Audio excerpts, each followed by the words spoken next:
Hello and welcome to Newswire. I'm Ayza Omar.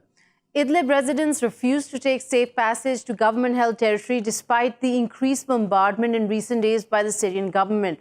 The Assad regime has intensified its campaign to recapture the final rebel holdout in violation of the Sochi agreement from last year. Now, in the last month alone, over 200 civilians have died and over 250,000 people have been internally displaced. To discuss the situation as it evolves in Syria, we have with us our panel of experts. Let me introduce. We have with us Mr. Kevork Almassian. He is a journalist and founder of Syrian Analysts alternative news platform. He's joining us from Berlin. And also we have Mr. Omer Ozkizilcik from Istanbul. He's an analyst, and we will be talking to both of them to get their point of view on how the situation is evolving in Syria. I want to start with you, Mr. Kevork. The residents seem to be so done with the Assad regime that they, in this month of Ramzan, as some of them been interviewed by various news wires, have said that we really don't care anymore, that even if we do get a passage to get out of this conflict zone, there is nowhere else to go. What do you make of this situation in Syria? Well, actually, if we check the previous battles in Syria from the south to the north, from east to the west, there were millions of internally displaced people. The numbers rose to 7 million people, and the 7 million people are basically living in government-held areas and not in so-called rebel-held areas. So therefore, the people who were displaced from their homes, from their cities, the vast majority of them preferred to live in government-held areas where there are the basic needs, services, security, and etc.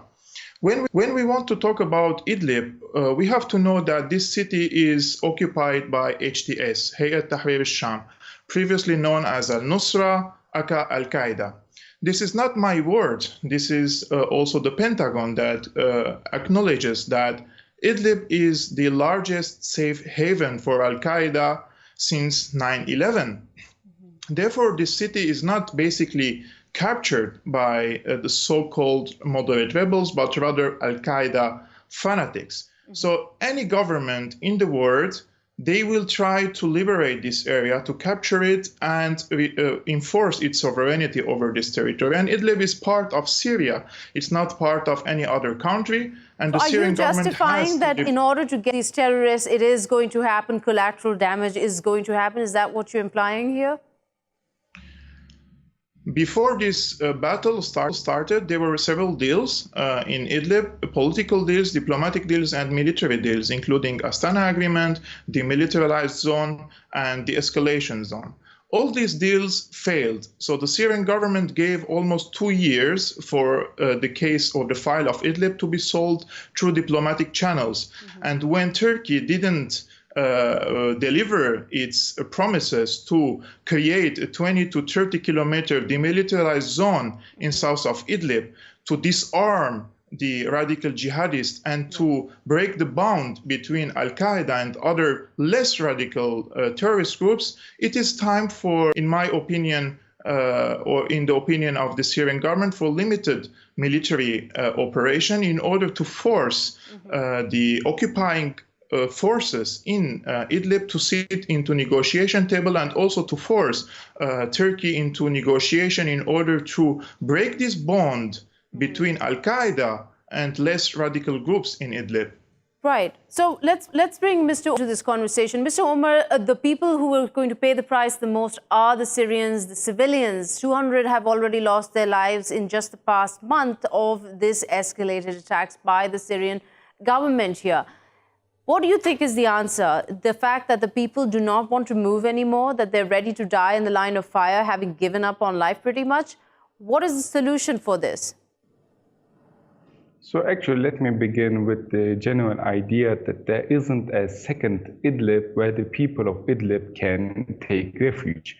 So the population in Idlib is around 3.5 million, and almost half of them are actually internationally displaced people who came from Ghouta, Dara, Homs and other areas which was captured by the Assad regime by force, and these people were evacuated to Idlib.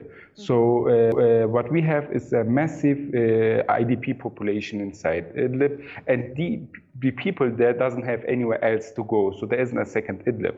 And I personally think that we have to differentiate between the humanitarian aspect and the political military aspect. In humanitarian terms, what currently is happening in Idlib is a disaster.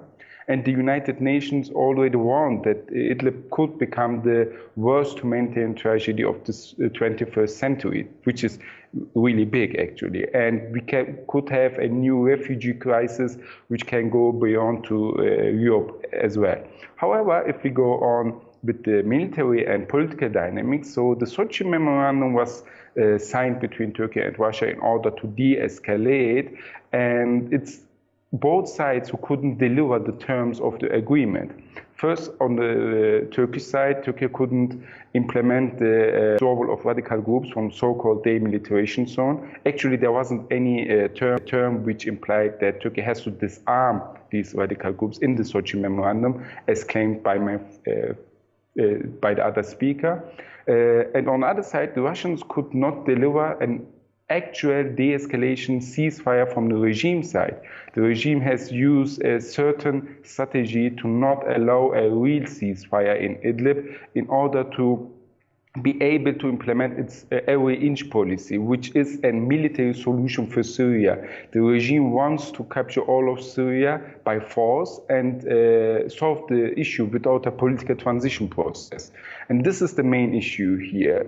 If the goal is to solve it by military force, we will have a humanitarian disaster. Right, and but the main issue, as you mentioned here, which was essentially, according to the Sochi agreement, a political solution to this. What seems like that Russia lost patience with Turkey not being able to disarm or de-escalate the HTS in the region and came in. But see, what happens here is that these examples have not been set. You know, what you mentioned, Dera, you mentioned Ghouta. These are the areas where earlier also these the regime opened corridors for the civilians to flee. Now, instead, the men were arrested, they were interrogated, they were killed. So there's very little confidence in the regime itself when it tries to provide them access to a safe haven because they haven't really followed through. Do you see where I'm going with this? Yes. Let me elaborate on this here. The people from Ghouta and the people from Homs, they are now in Idlib. So they were evacuated. They didn't use the safe corridors, which actually weren't safe corridors at all. Also, the people from Aleppo, they were evacuated to Idlib as well. So the only exception here is Dera, and in Dera we have huge problems with the regime crimes. However, let me go on with an additional point here, and this is the Russian and regime attacks. So first of all, the regime and Russia always claim that they are fighting Hayat al-Hisham. But why is it that they are attacking the GAP plains, which is a stronghold of the Syrian opposition, not of Hayat al-Hisham? So it was the Free Syrian Army, Jaish al-Izza and Jaish al-Nasr's positions who were attacked first.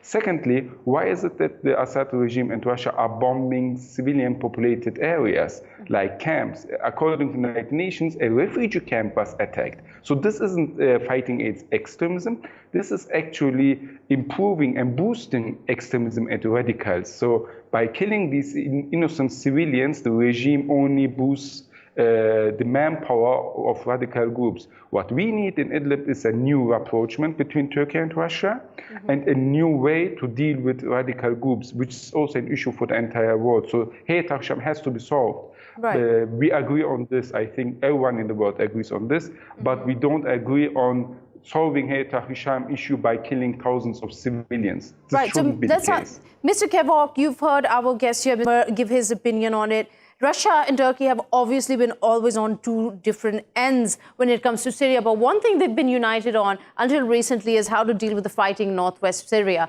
What, in your opinion, here has gone down? Is like the question he posed, Mr. Omer, is Russia trying to finish extremism by approaching it in a way that is actually exacerbating it? Actually, what we are talking in media, on TVs, is exactly the opposite of the reality on the ground. When we are talking about Jaish al-Izza or the Free Syrian Army or the other armed factions in Idlib, they're actually in organic alliance with HTS. And only 2 days ago, the Jolani, the leader of the HTS, he met with the leaders of other armed factions, and they created one united military operation room against the Syrian government. So we were saying all this time, all these years, that these groups are working together, including in Eastern Ghouta and in Dara and elsewhere. There is a harmony between these groups, especially ideological harmony. They all want some sort of an Islamic state with different philosophical interpretations. One says Islamic State, one says Islamic Caliphate, and etc.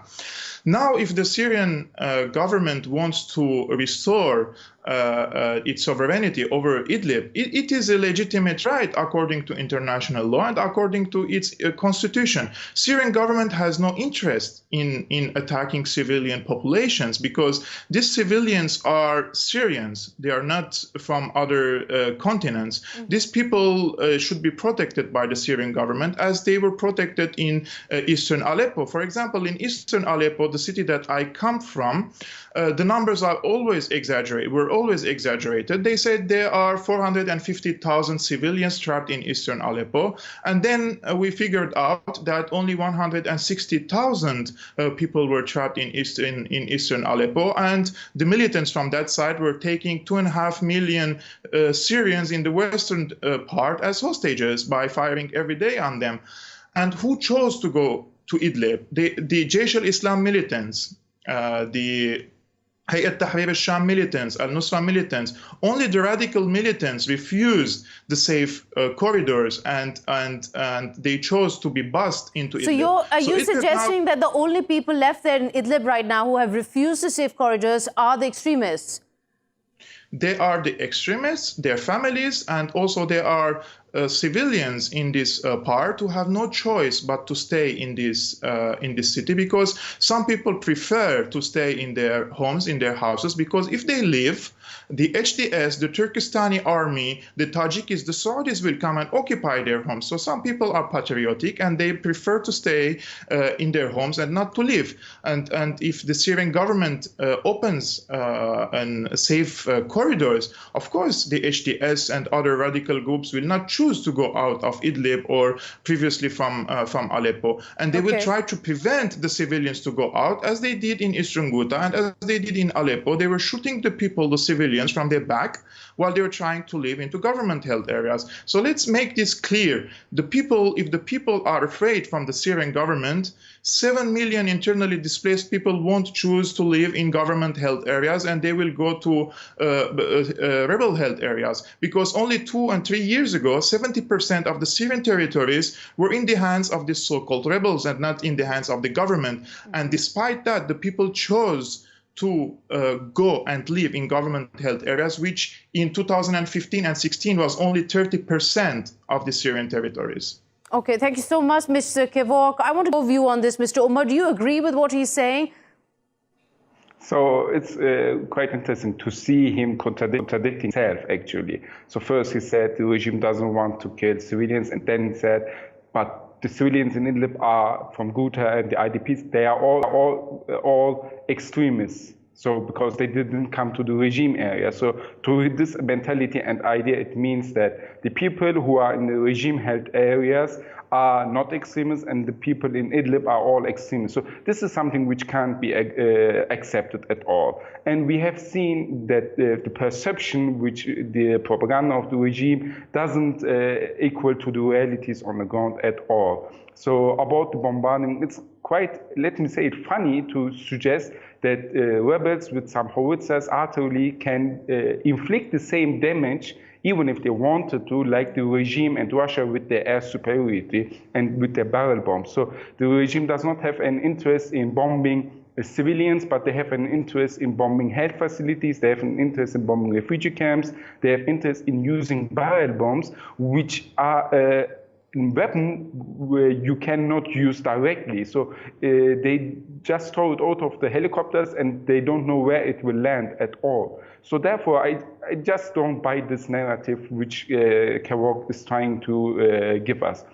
About the situation in general, so we have to see, even if the Russians and the Assad regime continues with their aggressions in Idlib and the humanitarian disasters increase, what will happen then?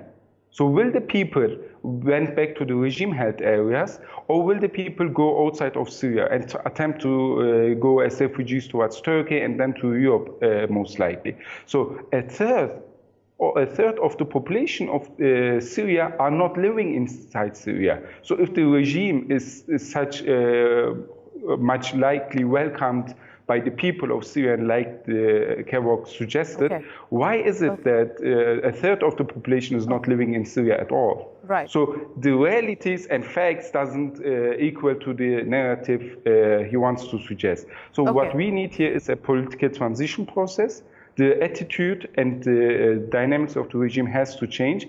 And there are still today thousands of prisoners inside the prisons of the Assad regime who are tortured day by day. And the behavior of the regime didn't change since the beginning of the war. So why should the people trust this regime? Thank you so much, Mr. Omar, for your input there. I would like to welcome here Mr. Ahmad Jamal Al-Ahmad. He's a Middle East expert joining us from Beirut. Thank you for joining us here on Newswire, Mr. Ahmad. What we're talking about essentially is a debate going on whether those left in Idlib are the extremists and hence are in a fair fight since they are refusing government corridors to get out of the region where escalation is rising, or they are civilians. But really my question to you is, as we want to move on from that debate, is that 40,000 Syrians were killed between 1976 to 1982 by the Ba'athist forces. Now Ba'athist regime, with the help of Russians, are again seeming to want to repeat the history of Hama in Idlib. What do you think they are doing? Thank you for having me. I don't think it's a matter of just repeating history. It's the strategic point of Idlib. You forget that it's a agricultural base for Syria. And so it is very important for Assad to get some measure of control, at least on the southern border of Idlib. So if he is looking to create a buffer zone around Damascus, he has to do that in Hama. If he's going to do that in Hama, he has to also carve out a particular sphere on the southern side of Idlib. So with your regards to your previous guest talking about the civilians, yes, there are civilians in there. There's a combination. There's a reason why they're not, they're refusing Syrian offers for safe passage. There are approximately 60,000, between 60 and 80,000 prisoners, and many of them civilians being tortured. So even though the regime is trying to guarantee safe passage, those guarantees are primarily lip service, because the population knows of the tortures, of the prisons, of the mass killings. Idlib has been, I think 15 hospitals were targeted in Idlib. 5 of them were geotagged by the UN saying that we are operating in this vicinity, and they were struck twice. Absolutely. So the reality on the ground speaks different to what the regime is trying to say. So what exactly is the UN's role and the world powers in terms of intervening on behalf of the Syrian civilians to stop this, or at least get a sort of a political solution to this instead of Russian aggression? Well, in order to have a political solution, you have to have one side recognizing that there is a viable party on the other side, or at least a legitimate party. Syria's Assad does not recognize any opposition as a legitimate political party. He has said in the beginning, everyone against him are extremists, they're terrorists. There are no more political opposition parties left in Syria. They've all gone extreme. So we have to measure what he says with his actions, and his actions and what he says are, in this particular sense, aligning. And so for the UN to try and impose or try to facilitate a political transition, Assad has first to accept and recognize that there are political factions in Syria looking to sit down, but he does not recognize them at all. That's why we've seen a failure pretty much on this scale. According to Assad and his Iranian advisors and the Russians, he must have complete control. He must have complete control. To do that, he has to stamp. And this yes, and to Russian, do that, he has to stamp out. With the Russian-Syrian government offensive that is taking place in Idlib, what has happened in turn is that not only has the Salvation Government, Fawaz Hilal has come out and announced that he is joining forces with the rebels, with the militias there. He is already backed by the HTS, so it's been counterproductive. It's kind of aggravating the situation, really. Yes, well, right now in the offensive that's happening in Idlib, you've got a number of factions that have come together in this alliance of opposition figures within the opposition themselves, and this is reinforced. They've had a few thousand fighters come in, and it's a do-or-die situation for them. And Turkey also stands to lose because they need some kind of security built along the southern corridor of the border, and it is a very tense situation. Do you think there is a possibility that these factions under the Salvation Government and Assad regime could come to some kind of middle ground to stop this manslaughter that is taking place in Idlib? Again, it depends on what you consider a middle ground. Middle ground for Assad is control. Middle ground for the opposition fighters, the rebel groups, is a ceasefire and the recognition of their status as an opposition. So again, you have two sides that have a perceptual difference in terms of what the middle ground is. I don't foresee a political settlement. There may be a ceasefire, but as far as you have the Russians pounding the area and the Iranians advising what to do, I don't think there will be. And Sorry, go ahead. Go ahead. In the long term, there is a strategic force displacement that's occurring under Assad, what Assad is trying to do. And he is trying to repopulate areas with regime loyalists. I mean, you're talking about, and it's already happening in and around Damascus and around Homs. So we have to look at that long-term strategy of what Assad did. And then this is on the advisory of the Iranian government.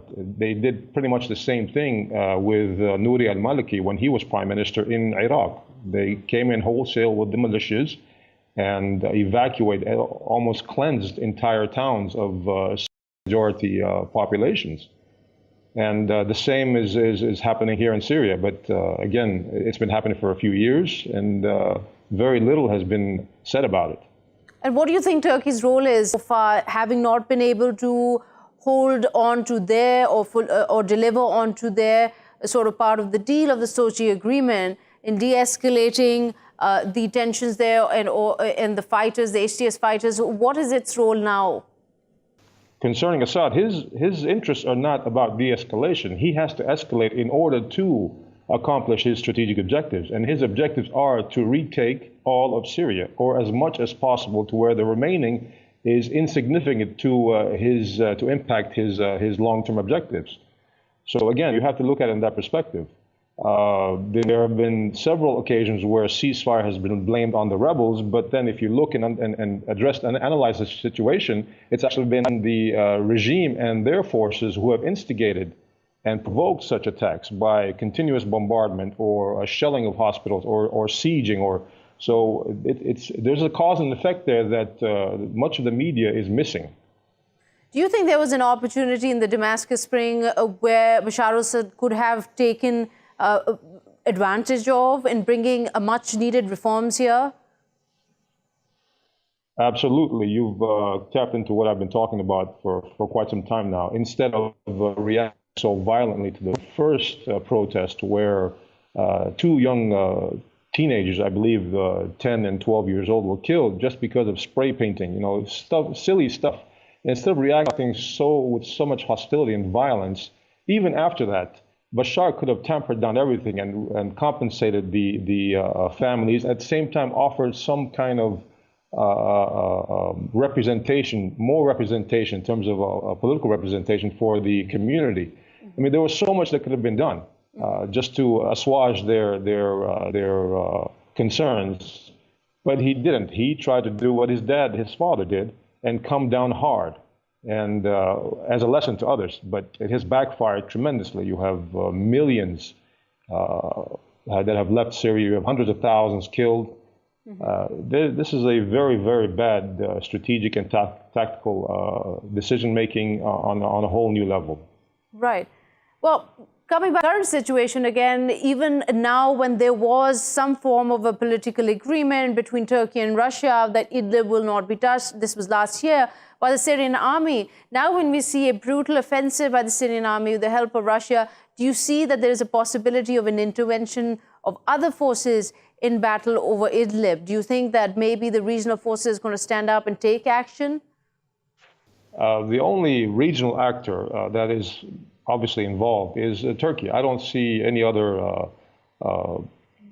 with the will, the political will, nor the determinations to stick it out in the long run. Turkey is active because it has to secure that southern belt along its border.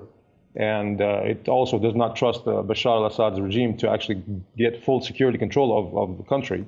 And also Turkey has, as you know, concerns over the Kurdish situation. So the only other regional actor is there. It's Turkey. And they have their own agenda going on here that's interfering. Okay. So thank you so much, Ahmad Jamal, for your input there. We're going to welcome another guest who's just joining us, Mr. Klaus Jurgens. He's an analyst joining us from Slovakia. Welcome to Newswire. Now, according to reports, a Syrian government is denying Syrian refugees to return without clearance by the Syrian intel. Do you think with Bashar al-Assad in command in Syria, the population will have any rights at all in in availing this safe passage? Thank you for having me.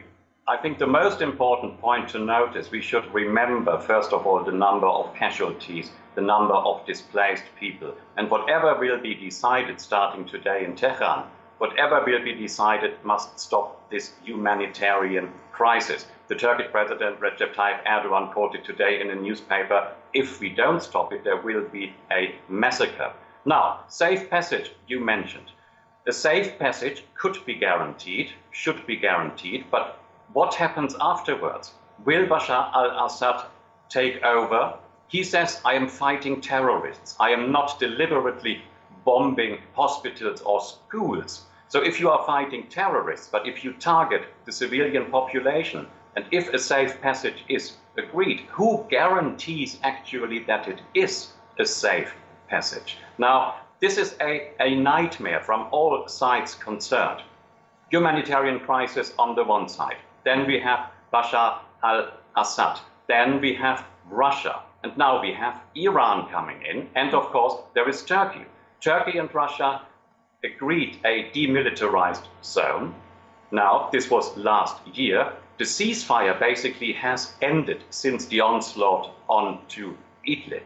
Right. I think if the meeting today yields any results, the bloodshed must stop, Russia must agree, and maybe finally the international community, including the United Nations, takes up its position. It is not enough to say the world is sleepwalking. There is a humanitarian crisis. We should end it.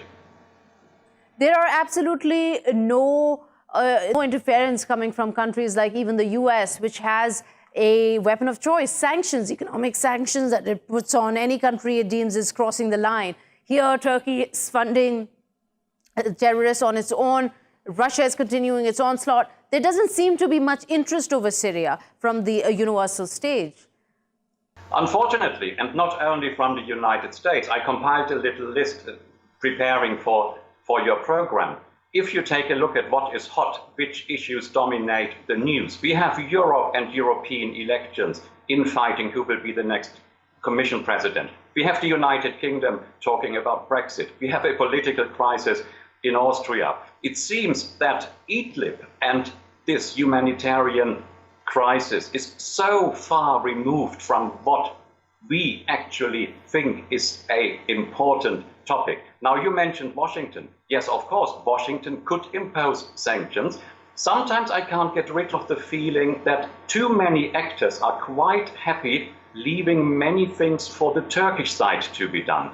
In one sense, Turkey is squeezed in between all interests, from Tehran to Russia and to Washington. And I'm not only talking about the S-400 or F-35 issue, but Turkey cannot do it alone. Idlib is only 20 or so miles away from the Turkish border. Turkey has a strong interest in bringing peace and prosperity back to that region. It would be very, very wise and very welcome if Washington would actually step up efforts, as you said, and help to do exactly the same. I'm very, very sad about this indifference in far too many quarters. Yes, indeed. Right. Mr. Klaus, thank you so much. It's a really interesting point you've highlighted here, that how it remains almost like a feeling that the world is pretty happy with what is happening with Syria, and as it implodes continuously with international actors trying to get their worth out of that poor country. Anyway, we are going to have to call in for a break now. Once we are back, we're going to investigate our second story.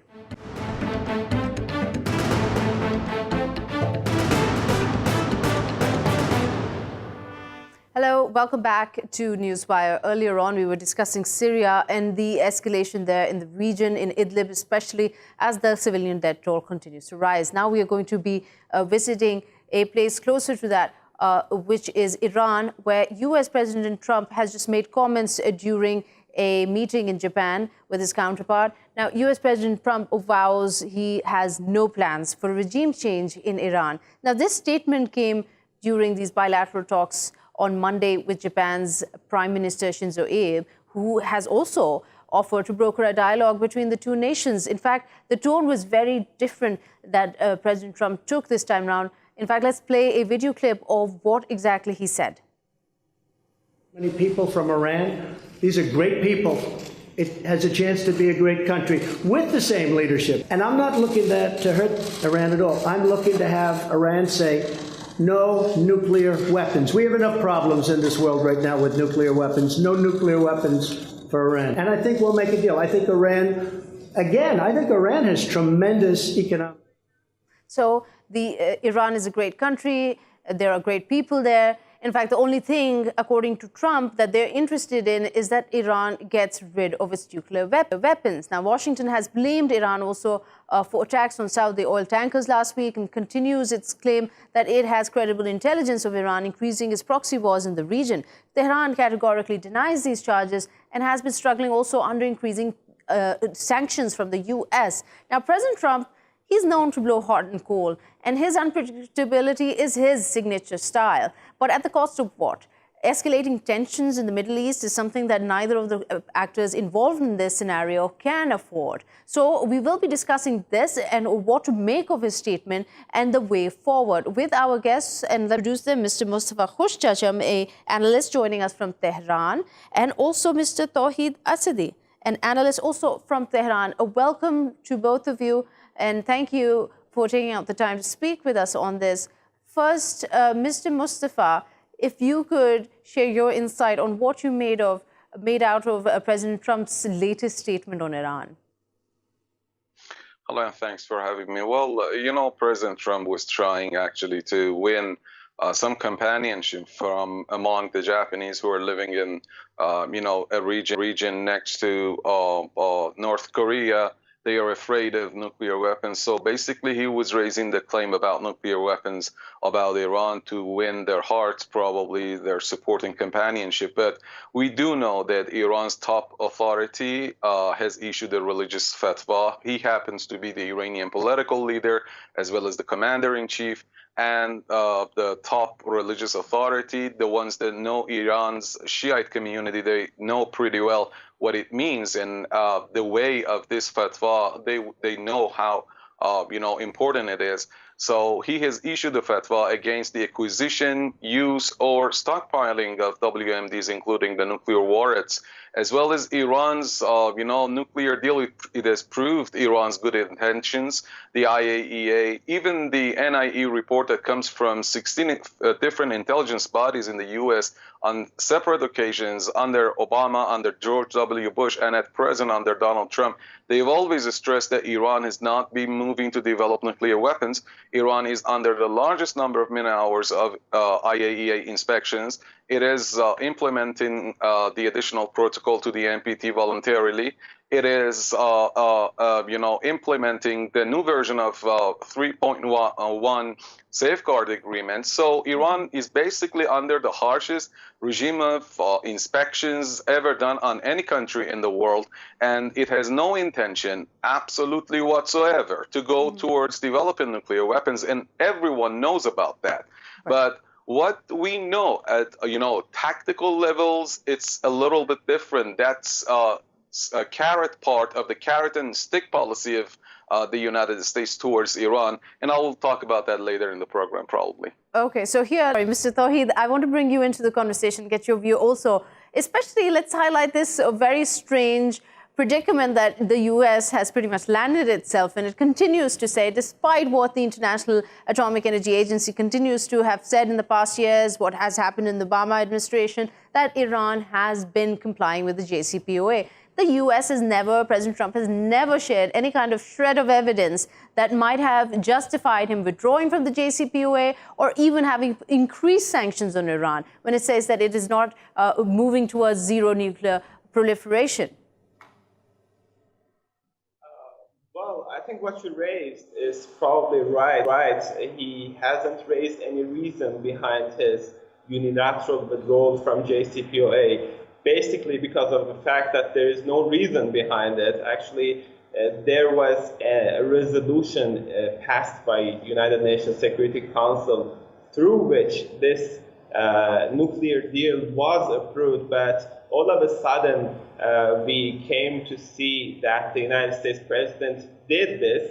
But I will tell you something, this is not something new. This is just a continuation of a, let's say, same approach that the United States has taken towards the Islamic Republic throughout the past 4 decades.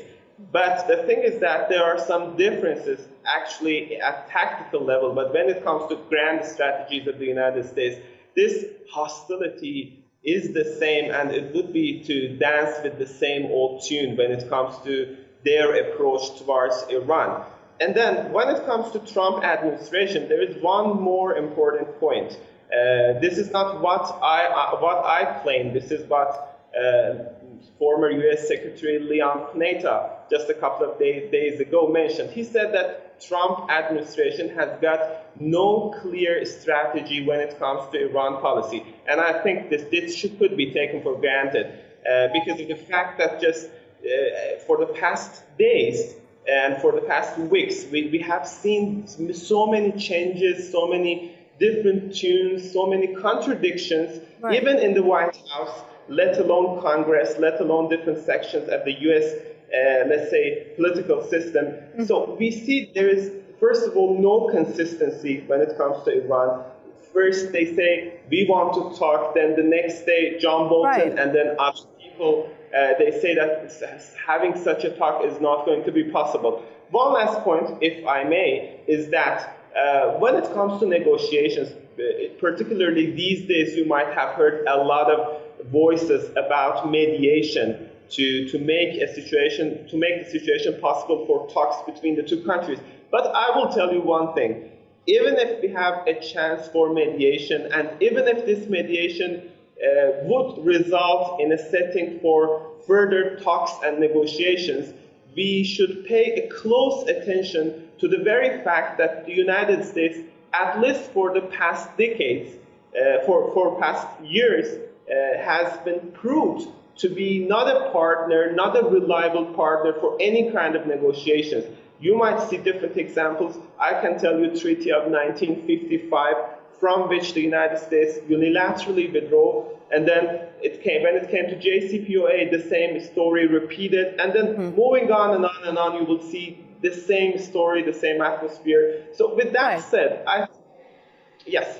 So, okay, so with that having been said, I'll come back to you, Mr. Tohid. Mr. Mostapha, if this was really the end game, or the plan, or even as Mr. Tohid said, the U.S. really doesn't have much of a plan, it seems, for the region. But having made this sort of an effort that, oh, we're ready to negotiate, we think that Iran is great, they should come and talk to us. What was the whole point of showing such aggressive muscle power in the region then?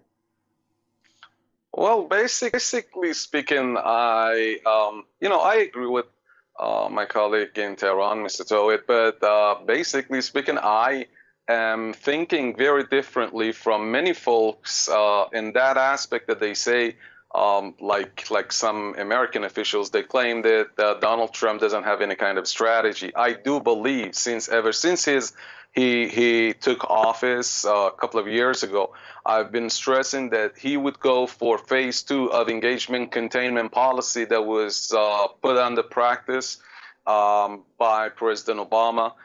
He would go for sanctions and the military threat in order to bring Tehran to the negotiating table. And I do believe that what Mr. Trump said was mainly for 2 purposes. First, this was the carrot part after the stick, after imposing the sanctions as well as increasing military deployment in the region to threaten Tehran. They are now showing the carrot in order to change Tehran's, approach towards talks. But Mr. Mostapha, wasn't Iran already ready for negotiations before? It wasn't like they were the ones who were having the difficulty in coming to the table. It was the U.S. who was out with the threats. I mean, what has exactly changed? Do you think there is a strategy here? What is the strategy? There is a strategy. The strategy is based on engagement for the sake of containing Iran's power components that come in the nuclear industry, missile industry, and Iran's regional clout or power. So at the time of Obama, they dealt with the nuclear industry for a limited period, of course, and they intended to go ahead with the rest. Now he's doing the same. Actually, this kind of strategy works through sanctions and maximum hostile economic actions like foreign currency meddlings, espionage, industrial and economic sabotage, and so on and so forth, as well as posing military threat to the given country, to the target country, in this case Iran, in order to change the calculus among Iranian officials and go to the talks in order to, give more and more concessions. And what will happen is the same as before. Iran would comply with its, undertakings. The United States would defy, and they would reimpose sanctions. This is not going to be any different under a Hillary Clinton administration, a Trump, or an Obama administration. That's the grand strategy they are following. Everyone in there which is to crush Iran, essentially. Right. So, Mr. Tohid, would you agree that this is the strategy? And if it is, then how is it even succeeding, considering Iran doesn't want to negotiate? Has it backfired now? Well, I can say what Mostapha raised was partially right, but there are things maybe to follow up in addition to what he said. First of all, Iranian foreign policy has been always based upon friendly relations and open talks with each and every country which intends to have relations with our country. This is one point that should be just focused. But the thing is that Iran has always said that when it comes to negotiation and when it comes to talks, it is not possible to go through talks in a situation that there is no mutual respect. Iran has put emphasis on the fact that it's not going to go through any kind of negotiation under pressure. So what we're asking is, as my friend Mostapha mentioned, we're asking for equal opportunity and then mutual respect based upon which we can have negotiations. This is one point. And then one more point pertaining to the United States. Well, we know that when it comes to grand strategies, this line of hostility goes on and on and on, and then rarely would it be found another rancorous relationship between the United States and any other country than Iran in the past decades. This is what I have told before. But when it comes to the present administration, we know that this lack of consistency is quite present there. And then we need to pay attention that Trump is not independent, even though he tries to pretend that he is the final decision maker. A couple of days ago, he tweeted something on that I'm the person who makes the final decision. But we know that he is not independent.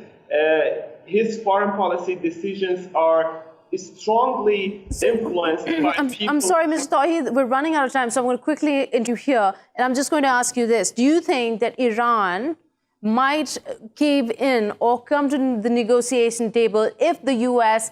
does not do away with the sanctions, or at least decrease them, or reduces the military aggressive moves that it's shown in the Middle East?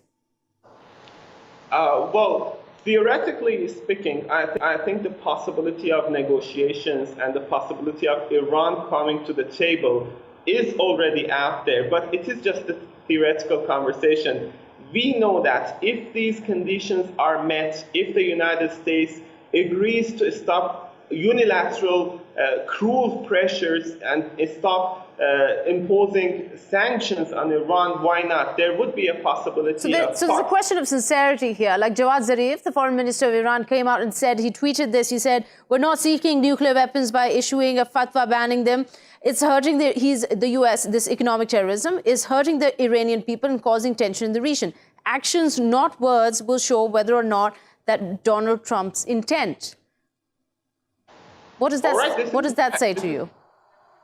Well, the first implication is, as I told you before, is the fact that if the United States stops this approach of animosity and hostility pertaining to Iran, then there would be a possibility of talks. But when it comes to nuclear program, as my friend Mostapha mentioned, Iran has repeatedly said that having nuclear weapons is out of, let's say, table. We have never thought of that. We have never looked for that. And then when it comes to our political system, when it comes to our religious background, all these implications, all in all, would come to the conclusion that Iran is not looking for that. And the inspections of international organizations, including IAEA, have proved that. Okay, so very quickly, Mr. Mostapha, question to you. Is Iran trying to reach out to regional partners to try to strike up some kind of security cooperation that sort of will sideline the US or elbow out the US? Iran has always been doing so. Iran believes in regional security. Iran believes that the region should, see guaranteed security without the interference of outsiders, trans-regional states, especially the United States, that is pushing the region into turmoil. One more point is that, of course, the Arab states on the southern rims of the Persian Gulf most have good relations with Iran, but except for a couple of countries like Saudi Arabia and the UAE, and they are adamant to any kind of friendly states. Unfortunately, they see their survival in ties with the United States and in subordination to the United States. So they are not decision makers. That's the United States that's making decisions for them. With regard to the talks, I need to say that we believe in talks on the basis of mutual footing and complete respect. And respect doesn't come in words, it comes through actions. And this means the United States should get back to the JCPOA, remove all the sanctions, the secondary nuclear sanctions stated under the nuclear deal, as we've been in full compliance with the IAEA. Once they do that, then we can see if there could be any further talks or not. But not as long as they don't get back to the JCPOA, because they don't have the credit. What's the use of talks? Talks are done in order to work out a deal. We already have a deal in place, and it's halfway through because we have been in full compliance. So basically, the United States needs to take action rather than these periodic... Take action and take credible action that translates into its seriousness. Thank you so much, Mr. Mostapha and Mr. Tohid, for your input there. We've unfortunately run out of time and reached the end of the program. We will be seeing you tomorrow with a new set of stories. Till then, goodbye.